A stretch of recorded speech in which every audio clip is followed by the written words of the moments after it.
안녕하세요. 대한민국 최고의 강연 최강 1교시에서 강연을 맡은 역사학자 류한수입니다. 저는 상명대학교 역사콘텐츠학과 교수로 재직 중입니다. 제 연구 분야는 20세기 전반기의 유럽이며 주로 러시아 혁명과 제2차 세계대전을 탐구하고 있습니다. 이번 강연의 주제는 제1차 세계대전과 제2차 세계대전입니다. 20세기 전반기는 혁명과 전쟁의 시대였습니다. 이 두 차례의 세계사적 사건을 모르면 20세기 현대사를 알 수 없는데요. 이 두 거대한 전쟁이 왜 일어났나, 그리고 어떻게 진행되었나, 세계를 어떻게 바꾸었나, 이런 물음에 답을 해보고자 합니다. 특히 우리 한반도 현대사는 제2차 세계대전의 사물이기 때문에 우리의 역사를 제대로 알려면 반드시 제2차 세계대전을 잘 알아야 합니다. 그런데 이 2차 세계대전은 제1차 세계대전과 한 몸처럼 얽혀 있습니다. 따라서 제2차 세계대전을 이해하려면 제1차 세계대전을 먼저 이해해야 합니다. 이번 강연 주제는 제1차 세계대전과 그 후입니다. 1901년에 나온 미국에서 나온 포스터 한 장을 보고 있는데요. 새로운 세기의 새벽이란 제목입니다. 그리고 그 가운데에는 20세기를 상징하는 여신이 있고요. 그 여신의 주위를 여러 가지 문명의 이기들이 둘러싸고 있습니다. 무선통신기, 증기기관, 기관차, 자동차, 재봉틀, 사진기 등입니다. 이런 물건들이 인류에게 엄청난 행복을 가져다 주리라는 낙관적인 생각이 전 세계에 퍼져 있었습니다. 이 당시 세계는 영국이 최고의 패권 국가였고요. 그리고 영국과 함께 프랑스가 함께 세계를 양분하고 식민지를 가지고 있었습니다. 1830년대에 그 프랑스의 어떤 문필가였던 토크빌이라고 하는 사람이 앞으로 100년 안에 세계는 미국이라고 하는 거인과 러시아라는 거인이 세계를 양분해서 다스릴 것이다, 이런 주장을 했습니다. 하지만 20세기를 맞이했을 때 패권 국가는 역시 영국과 프랑스였죠. 그런데 이 패권에 도전하는 국가는 미국과 러시아가 아니라 독일이었습니다. 원래 1871년에 통일국가를 이룩한 독일이 엄청난 기세로 국력을 키웠고요. 그 국력은 고스란히 이 공업력에서 나타나게 됩니다. 지금 보이는 장면은 독일의 에센이라는 곳에 있는 공단인데요. 그 독일의 그 공업을 상징하는 크루프 기업이 가지고 있는 공장의 모습이었습니다. 그래서 21세기를 맞이할 때 독일은 유럽에서 영국을 제치고 최고의 공업 국가로 발돋움했습니다. 세계적인 차원에서 보자면 미국이 최고의 산업 국가였고 그 다음이 바로 이제 독일이었죠. 이것은 독일에서 20세기 초에 있었던 해군을 키우자고 하는 어떤 캠페인의 선전 포스터인데요. 원래 전통적으로 영국은 해양 국가고 독일은 대륙 국가였습니다. 그래서 영국은 해군력을 키웠고 독일은 육군력을 키웠죠. 그런데 독일이 국력을 키우면서 바다까지 지배하자는 생각을 하고 엄청난 함대를 건설하기 시작합니다. 이런 움직임에 가장 큰 두려움을 느꼈던 나라가 바로 영국이었죠. 영국은 해군력으로 세계를 지배해왔는데 해군에서 독일에게 추월당한다면 그 패권이 뒤집히리라고 생각했던 것입니다. 이런 식으로 20세기를 맞이하면서 영국과 프랑스의 패권에 독일이 도전하면서 긴장감이 돌게 됩니다. 그래서 그 위기감을 느낀 영국은 원래 그 전까지는 영광스러운 고립이라고 해서 그 동맹국을 따로 두지 않고 영향력을 행사해 왔는데 독일이 자꾸 크면서 영국에게 도전하는 모습을 보이니까 위기감을 느끼고 프랑스를 동맹국으로 삼게 됩니다. 그리고 프랑스와 우호 관계에 있는 러시아까지도 우방으로 삼게 되죠. 그래서 한편에서 영국, 프랑스, 러시아라고 하는 진영이 형성되고 이에 맞서서 독일은 형제국가와 비슷한 오스트리아 제국을 끌어들이고 동방에 있는 튀르크 제국을 끌어들입니다. 이렇게 그 유럽이 두 진영으로 나눠서 그 대립하게 되는데요. 그런 상황에서 1914년에 큰 사건이 일어납니다. 오스트리아 제국 그 아래에 있는 세르비아라고 하는 국가에서 이 세르비아 민족주의자 청년들이 오스트리아 제국의 재위 계승 후보자인 페르디난트 대공을 암살하게 됩니다. 이럼으로써 오스트리아와 세르비아 사이에 긴장 관계가 조성이 되고 갈등 관계가 생기는데, 이 세르비아의 후견인 국가가 바로 러시아였습니다.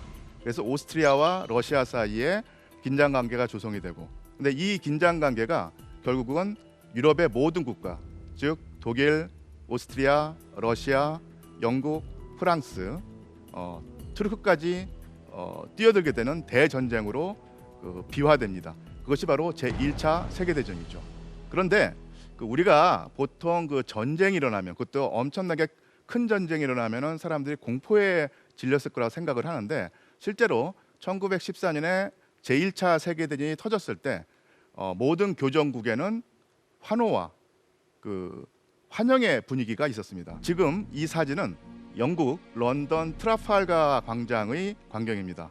여기 모인 사람들이 무슨 축제를 벌이거나 아니면 성탄절 모임을 가지는 것이 아니라 바로 전쟁이 일어났다고 기뻐하면서 축하하는 장면입니다. 영국의 적국이었던 독일과 오스트리아에서도 비슷한 광경이 벌어지게 되는데요. 이 사진은 오스트리아의 수도 빈 한가운데에 있는 영웅광장에 모인 전쟁을 축하하는 인파입니다. 광장에 모인 수만의 젊은이 가운데 빨간색으로 동그라미가 쳐져 있는데요. 그 안에 있는 코스염을 기른 청년이 바로 아돌프 히틀러입니다. 독일 민족의 일원으로서 전쟁을 환영하면서 열심히 싸우겠다고 하는 애국심에 불타오르는 그런 모습이 드러나 있죠. 이것은 자원 입대해서 전선으로 떠나는 독일군 병사들의 모습인데요. 어떤 겁에 질린 표정이 아니라 다 축제나 소풍 가는 듯한 즐거운 분위기죠. 그리고 열차의 겉면에 낙서가 쓰여져 있는데, 이것은 우리말로 번역을 해보면 뮌헨에서 메스를 거쳐서 파리로 가자, 이런 얘기입니다. 그러니까 뮌헨은 독일 도시고요, 메스는 프랑스와 독일에 있는 적경 도시입니다. 그래서 독일에서 국경을 거쳐서 곧바로 파리로 진격해서 승리하겠다, 이런 분위기를 나타내고 있습니다. 이것은 미국에서 나온 전쟁 포스터인데요. 제1차 세계대전이 총력전으로 진행되기 때문에 국가의 모든 역량을 동원해야 됐습니다. 그 전까지는 전쟁이란 것은 군대와 군대의 충돌이었는데, 이 총력전에서는 국가와 국가의 충돌이 됐었고, 이런 총력전에서는 전선에 있는 적 군대뿐만 아니라 그 뒤에 있는 후방에 있는 적국의 국민들도 적이 되는 것이죠. 그래서 이제는 적 군대뿐만 아니라 적국 전체, 적국 국민 전체가 다 미움의 상징이 되는 것이죠. 그래서 이 포스터에 보면 상당히 미국적인 냄새가 풍기죠. 이 킹콩, 인간이 통제할 수 없는 괴물 같은 존재가 아리따운 아가씨를 납치하고 파괴를 일삼는 이런 분위기가 나타나 있습니다. 이 독일이라는 나라는 그만큼 문명 국가가 아니라 야만 국가다, 악마적인 존재이기 때문에 반드시 없애야 한다, 이런 분위기를 국민 사이에서 불러일으키면서 독일군뿐만 아니라 미국의 적국인 독일 전체 국민들에 대한 반감, 미움을 일으키는 것이죠. 그리고 그 밑에 입대하라, 이런 문구가 쓰여져 있습니다. 영국, 프랑스, 러시아, 그리고 독일, 오스트리아, 이런 나라들이 격돌을 하게 되는데, 그 격돌의 현장입니다. 원래는 나무가 울창한 숲이었어요.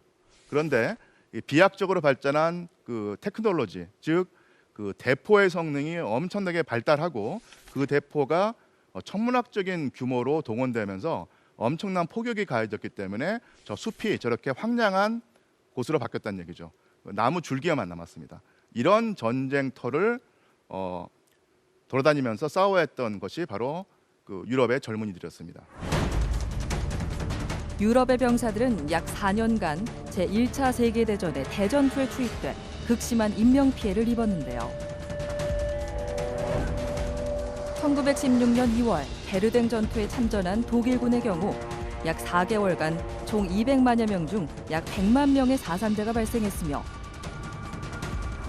같은 해 벌어진 솜 전투에서는 전투 첫날 영국군 약 6만 명 중 2만여 명이 목숨을 잃었습니다. 독일군 180만여 명, 프랑스군 160만여 명, 오스트리아 헝가리군 120만여 명 등 제1차 세계대전은 총 900만여 명에 달하는 유럽 청년들의 생명을 앗아갔는데요. 당시 통계에 따르면 독일 남성 중 19세에서 22세 연령 집단이 약 35% 감소했고 영국 옥스퍼드 대학과 케임브리지 대학의 경우 전체 학생 4명 중 1명이 사망한 것과 같은 참혹한 결과를 낳았습니다. 그리고 이것은 당시에 실제로 병사들의 모습을 찍은 기록 사진인데요. 이 영국군의 모습입니다.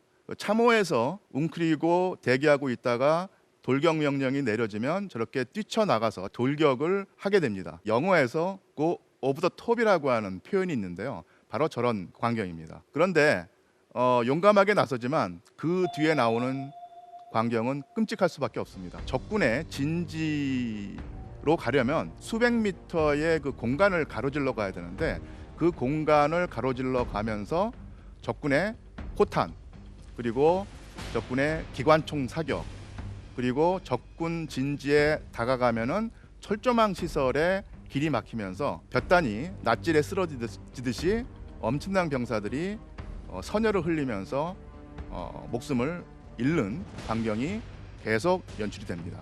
바로 그 주검들을 수습해서 이렇게 늘어놓은 것입니다.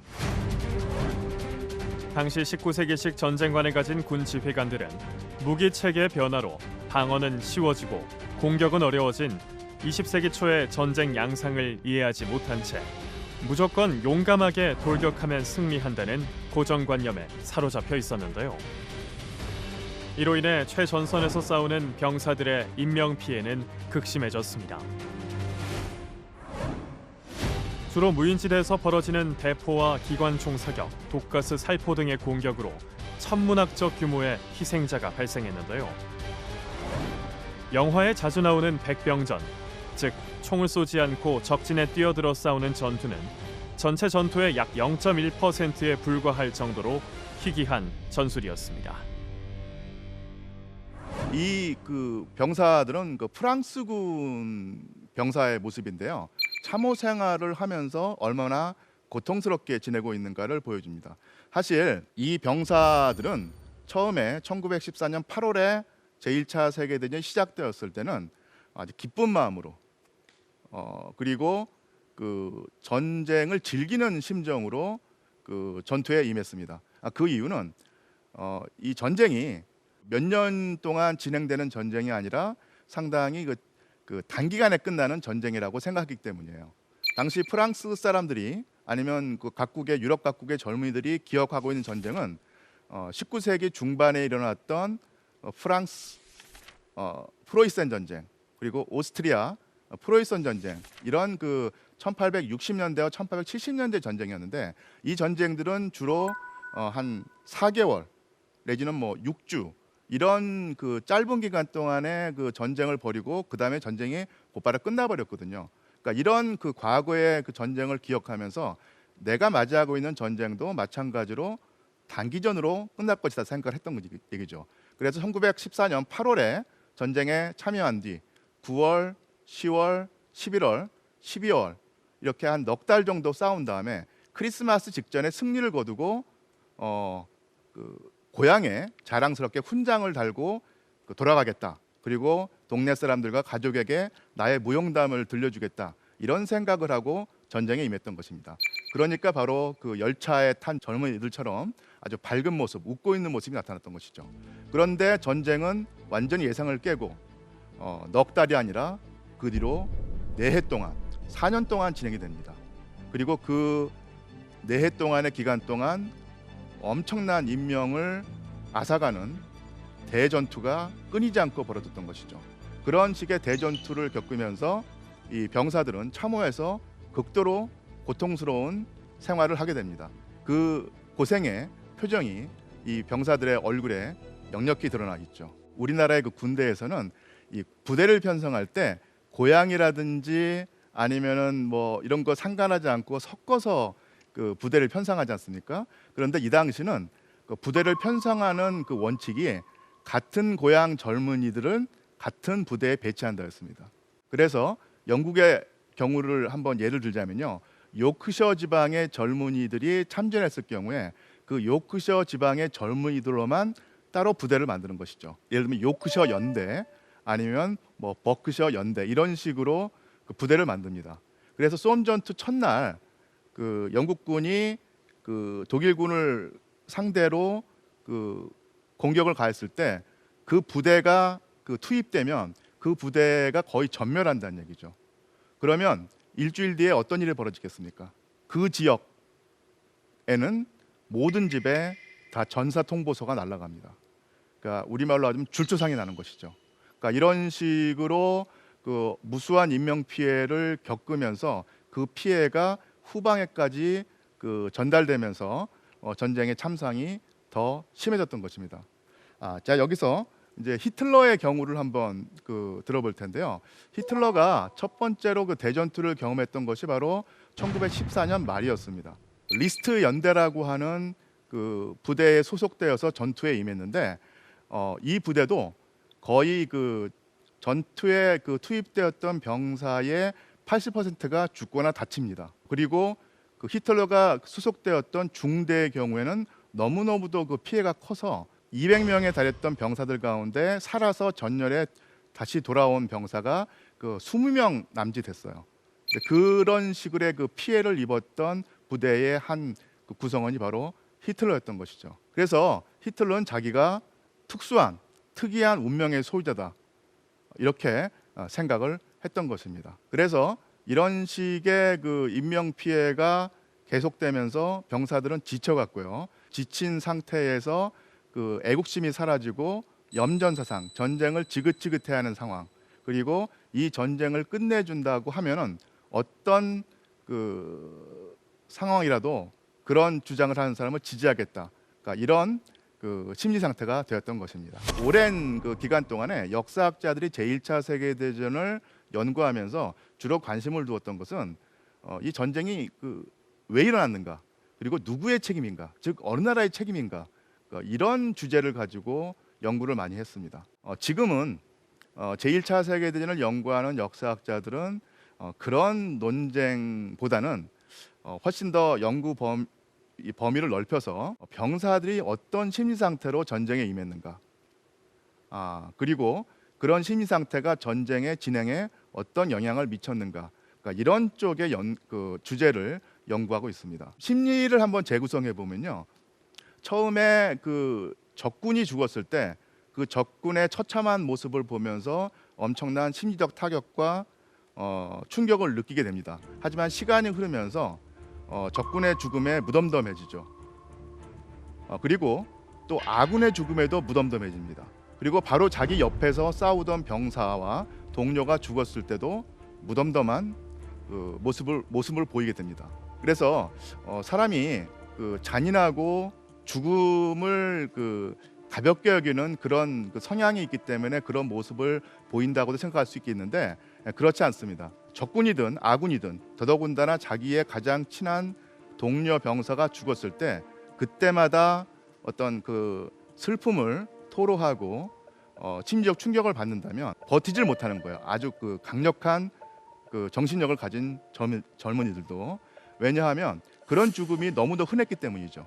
그래서 그런 상황에서 병사들이 자기 자신을 추스리고 무너지지 않고 버틸 수 있는 그 가장 좋은 방법이 뭐냐면 죽음에 무덤덤해지는 것입니다. 이런 식의 그 상황이 그 모든 군대에 나타났고요. 상당히 그 애처로운 광경이죠. 그리고 1916년, 1917년이 되면은 각국의 병사들이 너무 전쟁에 지친 나머지 이제는 애국심도 사라지고 어떤 그 기본적인 삶의 활력도 잃게 됩니다. 그리고 어떻게든 이 전쟁을 끝내야 한다는 어떤 그런 생각을 하게 되죠. 그래서 각국의 군대에서 항명 사태가 일어납니다. 항명이라는 것은 군대에서 상관의 명령에 따르지 않고 그 상관의 명령을 그 거부하는 행위를 말하죠. 군대에서 항명이란 것은 가장 심각한 범죄일 수가 있습니다. 지휘관이 돌격 명령을 내렸는데 병사들이 그 돌격 명령에 따르지 않고 거부한다면 전쟁이 진행될 수가 없겠죠. 따라서 그 각국의 지휘관들은 이 항명 사태를 상당히 그 중시하고 아주 심각하게 받아들입니다. 사진에 보이는 장면은요, 1916년에 프랑스에서 벌어진 장면인데 항명을 한 그 병사를 프랑스군 총살대가 총살에 처한 장면입니다. 이런 식의 그 압박이 가해지는데도 병사들 사이에서는 항명 사태가 줄지 않고 상당히 그 대규모로 번져서 1916년, 1917년에는 프랑스 군대가 상당히 위기에 처했습니다. 이때 이런 항명 사태를 막기 위해서 모든 전선을 뛰쳐다니면서 그 병사들을 달래려고 했던 인물이 바로 프랑스의 유명한 장군 페탱 장군입니다. 페탱 장군의 노력으로 가까스로 프랑스에서는 이 항명 사태가 잠잠해지게 되죠. 자, 페탱 장군은 나중에 제1차 세계대전에서는 베르댕 전투의 그 영웅, 프랑스를 독일군의 그 진격으로부터 막아낸 영웅으로 추앙받는 그 인물인데 제2차 세계대전에도 등장하게 됩니다. 이렇게 그 각국의 젊은이들이 전쟁에 임하면서 엄청난 그 염전 사상을 가지게 되고 전쟁을 지긋지긋해하는 상황이 1916년, 1917년인데요. 프랑스의 경우는 이런 식의 그 항명 사건과 군대 동원을 가까스로 막아냈습니다. 그리고 영국의 경우에는 비교적 다른 그 교전국에 비해서 이런 그 상황이 덜했던 것이죠. 이런 그 군대 동요가 가장 심했던 나라가 바로 그 러시아와 독일이었습니다. 그 독일의 경우에는 결국 그 전쟁의 막바지에 1918년 7월과 11월 사이에 그 독일 군인 5분의 1이 항복을 합니다.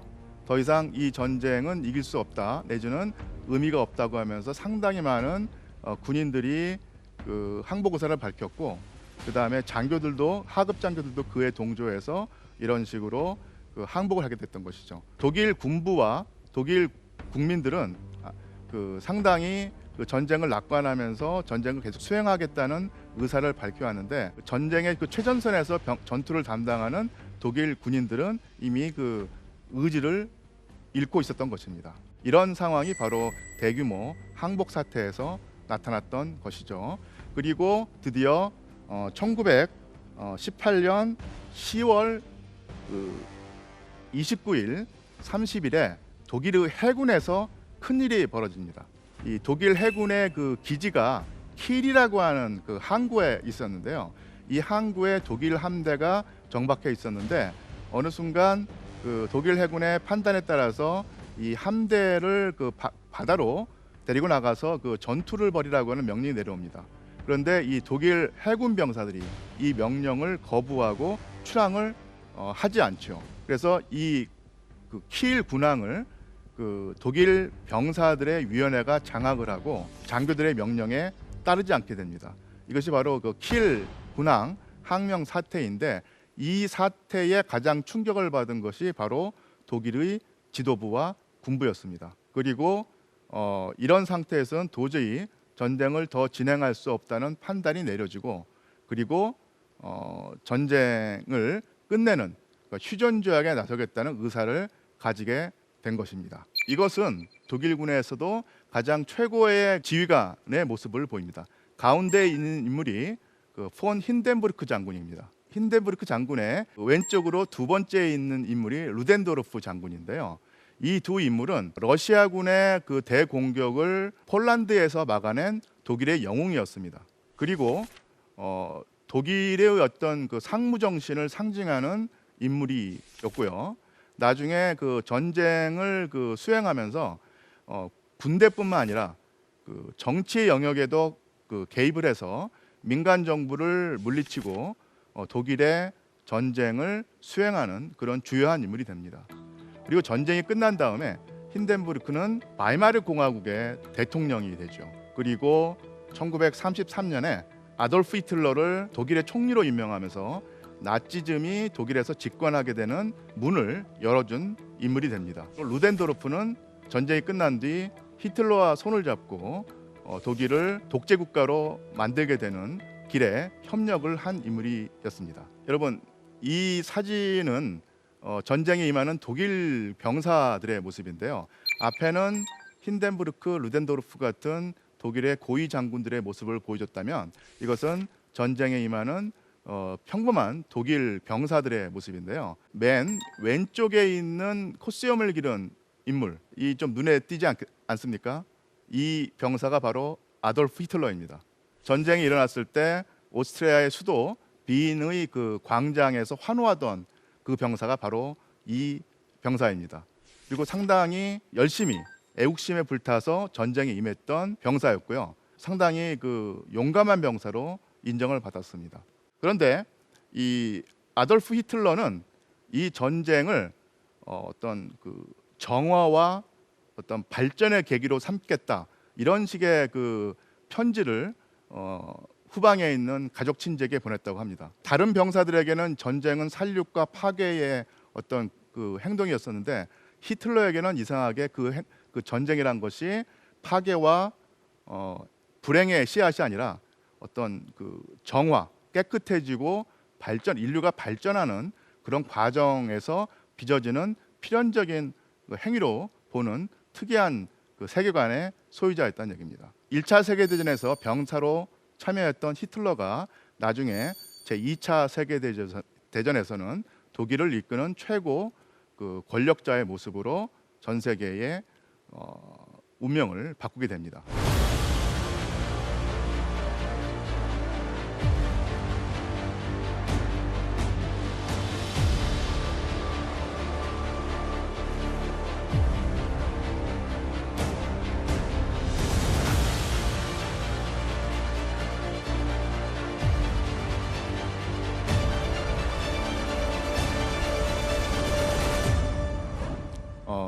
당시 그 독일 국민들의 심리 상태를 한번 살펴볼 필요가 있습니다.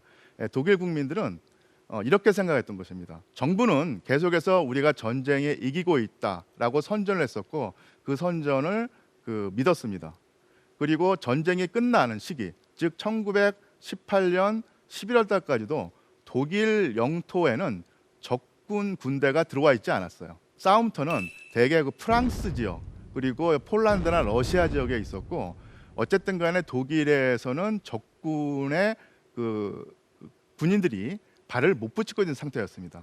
그런 상황에서 갑자기 그 1918년 11월 11일에 그 휴전 조약이 이루어지고 독일이 전쟁에 졌다는 사실이 알려지면서 어떻게 이런 일이 벌어졌는가 이해를 할 수 없었던 것이에요. 우리 군대가 그렇게 용감히 싸워서 항상 이기고 있었는데 왜 갑자기 우리가 전쟁에 졌는가, 이런 의문을 품게 됩니다. 그리고 이런 상태에서 아까 말씀드렸던 힌덴부르크나 루덴도르프 같은 독일 장군들로 구성된 군부 세력, 이 사람들이 어떤 그 지금으로 치자면 가짜 뉴스를 퍼뜨렸던 거예요. 독일군이 그 힘이 약해서 진 것이 아니라 독일군은 열심히 싸우고 있었는데, 즉 적을 그 마주보고 열심히 싸우고 있었는데 등 뒤에서, 즉 독일 국내에서 독일의 어떤 그 애국심을 가지지 못하고 독일에 반대하는 반체제 세력이 독일 군대의 뒤를, 배후를 공격했기 때문에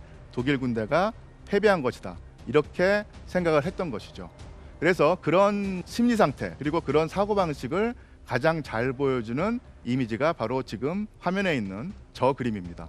적을 상대로 열심히 싸우고 있던 독일 병정의 등 뒤에 칼이 꽂히죠. 칼을 쥔 손목에는 그 다비드의 별이 그려져 있습니다. 이 다비드의 별은 바로 유대인을 상징한다는 것입니다.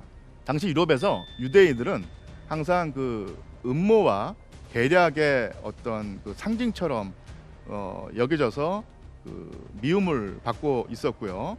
유대인의 음모가 바로 그 사회주의자들의 파업과 선동과 반체제 운동으로 나타났다, 이렇게 생각했던 것입니다. 즉 독일군은 적에게 진 것이 아니라 독일 국내의 반체제, 반국가 사범들에게 그 공격을 당해서 등 뒤를 찔려서 졌을 뿐이다, 이렇게 생각을 했던 것입니다. 그런 분위기에서 나타난 것이 바로 저 그 이미지고요. 자, 그래서 독일 국민들의 마음속에서는 유대인들에 대한 어떤 증오, 그리고 유대인들의 사주를 받은 사회주의자와 반체제 그 세력에 대한 증오를 가지게 됩니다. 이것이 나중에 히틀러의 집권이 이루어지는 밑거름이 되는 것이죠. 자, 한편 러시아의 상황을 살펴볼 필요가 있습니다. 독일의 그 동맹국이었던 오스트리아 헝가리 군대를 상대로는 그 러시아 병사들이 상당히 잘 싸워서 그 승리를 거두기도 했었는데 이 독일을 상대로 해서는 항상 전력에서 밀리고 연패를 거듭했습니다. 왜냐하면 근대화의 진행 정도가 아무래도 독일보다는 떨어졌기 때문에 전쟁을 장기전으로 그리고 소모적 물량전으로 총력전을 펼치면서 힘이 딸렸기 때문입니다. 뒷힘이 딸렸기 때문에 바로 러시아군이 독일군에게 계속 밀리고 패배를 겪었던 것이죠. 그래서 러시아도 처음에는 상당히 뭐랄까요, 밝은 분위기에서 낙관적인 분위기로 전쟁에 참여했지만 곧바로 연패를 거듭하면서 정부의 권위가 땅에 떨어지고 그 정부의 최고 수반인 황제에 대한 믿음이 사라지게 됩니다. 당시 러시아의 황제는 바로 니콜라이 2세였죠. 한반도에 대한제국이 있을 때 이 고종 황제와 상당히 밀접한 관계를 맺고 고종 황제가 도움을 받았던 인물이 바로 저 러시아의 황제 니콜라이 2세였습니다. 그런데 러시아에서 1917년에 혁명이 일어나게 됩니다. 아까도 말씀드린 것처럼 항명 사태라든지 군인들의 반란은 프랑스에서 먼저 일어났었는데 이 프랑스의 어떤 그런 항명 사태와 반란의 기운이 프랑스 지도부와 장군들의 노력으로 진압이 되고 아니면 누그러진 반면에 1917년에 일어났던 러시아군의 항명 사태와 반란 그리고 봉기는 바로 체제를 무너뜨리는 가장 큰 힘이었습니다. 1917년 2월에 러시아의 수도에서 시민들의 시위가 벌어집니다. 너무 오랫동안 내핍 생활에 찌들리고 전쟁의 인명 피해에 충격을 받은 시민들이 꾹꾹 참다가 분노가 폭발했던 것인데 이 시민들의 시위를 진압하라고 하는 명령을 받고 투입된 병사들이 명령에 따르지 않고 오히려 총을 들고 시위대에 같이 동참한다든지 아니면 시위 진압 명령을 내리는 장교들을 총으로 사살하면서 이 군대가 완전히 체제의 등을 돌리고 러시아 황제의 명령을 따르지 않겠다는 의사를 분명히 했던 것이죠. 그러니까 이 소식을 들은 러시아의 황제 니콜라이 2세가 결국 퇴위를 결정하게 됩니다. 러시아의 황제 전제정은 무너지게 되고 그 뒤에 바로 러시아의 혁명 정부가 들어서면서 우리가 흔히 말하는 1917년 2월 러시아 혁명이 일어났던 것입니다. 이 볼셰비키 정부의 최고 지도자가 바로 레닌이었습니다. 그리고 레닌의 가장 수제자라고 할까요? 가장 믿음직한 부하가 스탈린이었는데요. 1918년에 러시아에서 내전이 벌어지죠. 러시아 혁명 정부를 지키려는 세력과 러시아 혁명 정부를 뒤집으려는 세력이 격돌하게 되죠. 이 내전도 바로 제1차 세계대전의 직접적인 연장선상에 있는 사건이었습니다. 그래서 내전에서 가장 중요한 전투가 저 러시아 남부의 짜리찐이라고 하는 도시에서 벌어지게 됩니다. 이 짜리찐이라는 도시는 볼가강에 있는 도시인데요. 이 짜리찐이라는 도시의 어떤 소유권을 놓고 혁명군과 반혁명군이 격돌하게 되는데 요 전략의 요충지였던 짜리찐이 반혁명군의 수중에 들어가게 된 위기에 처했어요. 이때 만약에 짜리찐을 뺏기게 되면은 모스크바에 근거지를 둔 러시아의 혁명 정권이 볼셰비키 정부가 곧바로 이제 무너질 위기에 있었던 것이죠. 이때 레닌이 특명을 부여하고 파견했던 인물, 즉 짜리찐에 가서 이 위기를 구하라고 하는 임무를 수행하게 된 인물이 바로 스탈린이었습니다. 스탈린이 이때 혁명 정권위원이라고 하는 명칭의 권한을 주고 이 짜리찐에 투입되어서 혁명 군대의 힘을 북돋고 반혁명 세력을 물리치게 됐죠.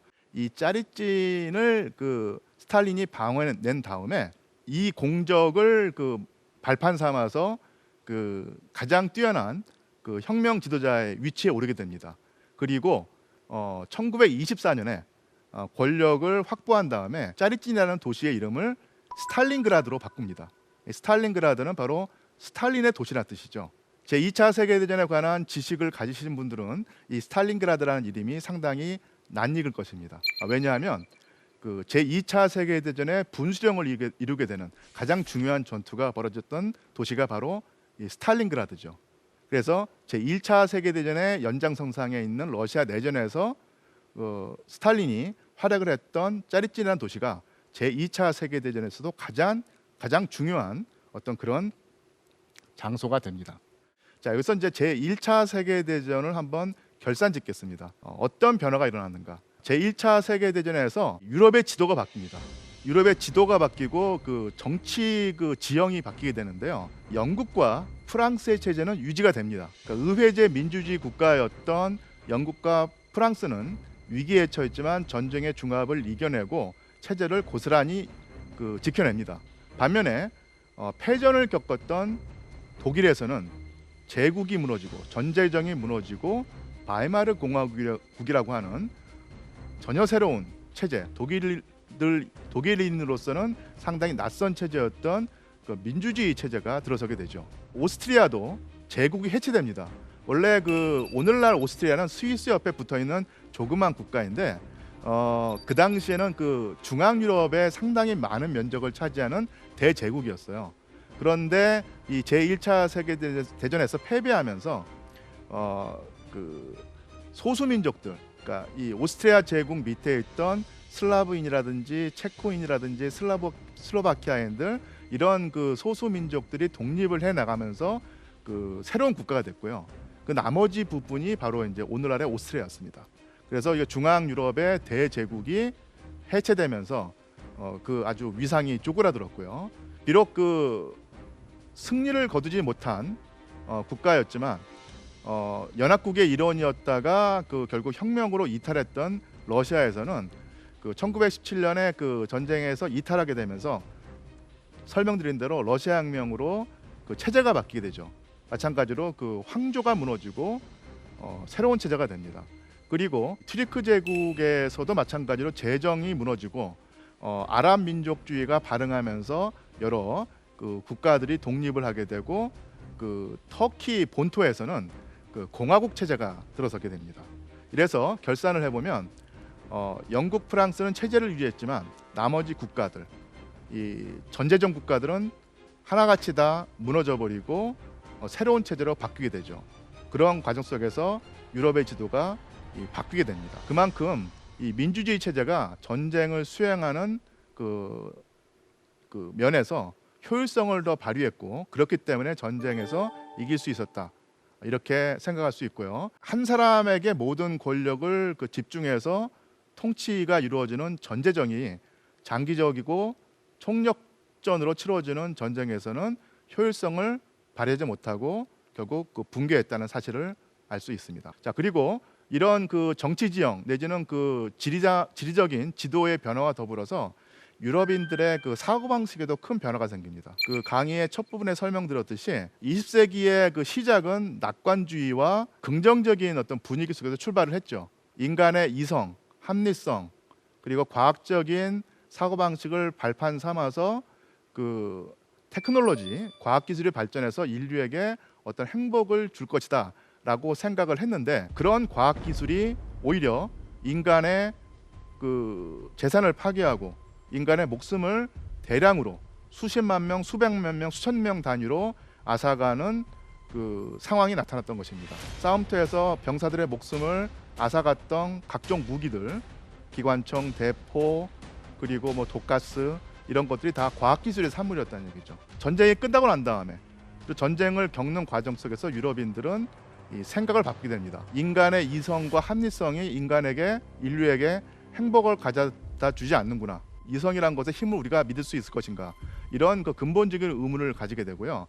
이런 그 사고 방식의 변화에 따라서 그 전까지 낙관적이고 긍정적인 어떤 그런 분위기가 있을 때는 확실성, 그리고 확정성, 그 절대성이 강조가 됐습니다. 그런데 제1차 세계대전을 겪으면서 그런 절대성과 그다음 확실성이 사라지고 그 빈자리를 메운 것이 바로 상대성, 그리고 불확실성, 불확정성입니다. 그래서 1915년에 전쟁의 와중이죠. 전쟁의 한복판에 있던 그 시기에 스위스에서 활동했던 한 과학자가 제시한 물리학 혁명이 바로 일반 상대성 이론이죠. 그리고 1927년에 그 북유럽의 물리학자들, 특히 그 하이젠베르크가 제시했던 원칙이 바로 불확정성의 원리입니다. 이 시공간은 절대적인 것이 아니라 상대적인 것이다. 그리고 양자역학의 세계에서는 확정성이 아니라 불확정성의 원리가 지배한다. 이런 식의 그 사고방식이 나타나게 되는데, 이런 그 식으로 그 상대성과 불확정성을 강조하는 사고방식이 받아들여지게 된, 그러니까 과학자의 세계뿐만 아니라 일반 사람에게도 받아들여지게 된 그 시대적인 분위기는 바로 제1차 세계대전을 겪으면서 나타났던 인식과 그 사고방식의 변화라고 할 수 있습니다. 지금 화면에 있는 불확정성의 원리를 기념하는 저 우표가 제1차 세계대전으로 말미암은 획기적인 변화, 근본적인 변화의 한 축을 설명해 주는 것입니다. 전쟁에 패한, 그리고 그 위기에 처한 독일에서 등장하게 된 인물이 바로 히틀러입니다. 아까도 말씀드렸듯이 독일 국민들은 전쟁에 지고 난 다음에 독일 군대가 약해서 진 것이 아니라 독일 국내에 있는 어떤 불순 세력, 배후 세력, 반체제 세력의 어떤 그 음모 때문에 졌다고 생각을 하고, 이 그 체제의 불순한 세력들을 다 제거하고 없애버려야 한다는 생각을 하고, 그런 식의 주장을 하는 정치가들에게 귀를 기울이게 됩니다. 그런 시대 분위기에서 독일인들의 심리 상태를 이용해서 권력을 잡게 되는 인물이 바로 아돌프 히틀러였던 것이죠. 제1차 세계대전에서는 상당히 뛰어난 병사, 그리고 일반 그 병사와 달리 끝까지 투쟁의 전선에 서려고 했던 성격의 소유자, 그리고 전쟁이 끝나고 난 다음에는 정치계에 뛰어들어서 그 파시즘이라고 하는 어떤 사상의 극단적인 사고방식을 내세우는 정당의 지도자가 되죠. 그것이 바로 나치당입니다. 이탈리아에서 전후에 나타났던 파시즘을 모방하고 거기에 인종주의를 뒤섞어서 이념으로 내세운 것이 바로 나치즘이었고, 그 나치당의 최고 지도자가 바로 히틀러였습니다. 히틀러는 복수와 저항을 꿈꾸는 독일 국민들의 어떤 그런 심리를 이용해서 세력을 키워나가죠. 이런 식으로 광장에서 대중을 모아놓고 연설을 하고 대중들의 어떤 그런 복수심을 자극해서 이 정치적 권력을 키워나가게 됩니다. 그런 식으로 그 독일 국민들의 어떤 지지를 일정 정도 얻은 상태에서 1929년에 미국에서 일어났던 대공황이 독일을 또한 강타하게 되고 독일의 경제가 완전히 무너지죠. 경제 붕괴 속에서 독일 국민들이 또 한 번 그 엄청난 고통을 겪게 되는데, 이런 상황에서 그 독일 국민들의 상당수에게 희망으로 보였던 인물이 바로 히틀러였습니다. 저 그 포스터는요, 1932년, 1933년에 있었던 독일 총선거에서 나치당을 지지해달라고 하는 선전 포스터인데요. 선전 문구가 운제레 레츠테 호프눔 히틀러, 우리말로 번역을 하면 우리의 마지막 희망 히틀러, 이런 뜻입니다. 자, 저 포스터에 나오는 독일 일반 국민들의 표정에는 역력히 고통과 분노가 찌들어 있죠. 아주 쾌한 모습으로 위기를 타개해줄 뛰어난 지도자를 염원하게 됩니다. 그런 그 지도자가 바로 히틀러다, 이런 메시지를 전달하고 있는 것이죠. 이런 그 포스터가 힘을 발휘해서 1933년에 히틀러가 이끄는 나치당은 바로 독일의 집권당이 됩니다. 그리고 제1차 세계대전에서 겪은 패배를 반드시 복수하고 각종 불합리한 상황을 제거하고 독일을 유럽 최고의 패권 국가로 세우겠다는 생각 속에서 활동하게 되는 인물이 바로 히틀러였고요. 히틀러는 독일 국민들의 지지를 얻게 됩니다. 물론 절대 다수의 지지라고 할 수 없지만 권력을 유지하고 강화하기에 충분한 지지를 받게 되는 것이죠. 그리고 유럽은 또 한 차례의 전쟁으로 나가게 됩니다.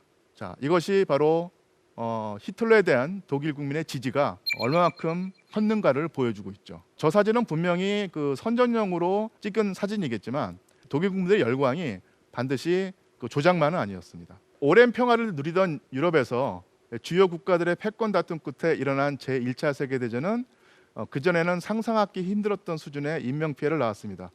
끔찍한 비극이었죠.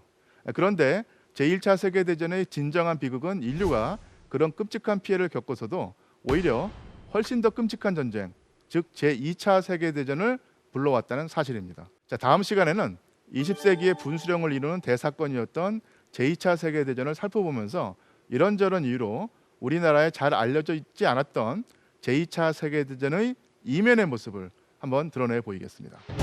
국민들의 전쟁은 국왕들의 전쟁보다 더 끔찍할 것이다. 윈스턴 처칠이 1901년 영국 의회 연설에서 한 말입니다. 자, 20세기는 대중의 시대였습니다. 소수 지배자가 군림하는 시대가 가고 다수 대중의 시대가 온 것은 틀림없이 진보이지만 만사에는 그 명암이 교차하기 마련이죠. 국왕이 전쟁을 벌일 때는 전쟁을 일으키기도 쉬웠고 끝내기도 쉬웠습니다. 그러나 국민이, 특히 애국심에 가득 찬 대중이 전쟁에 참여하는 현대 전쟁은 엄청난 강도로 벌어지기 마련이고 그만큼 쉽게 끝나지 않았습니다. 이러한 그 현대 사회, 현대 전쟁의 특성을 알아야 인류가 조금이라도 더 평화로운 미래에 다가설 수 있지 않을까 싶습니다. 지금까지 대한민국 최고의 강연 최강 일교시 류한수였습니다. 고맙습니다.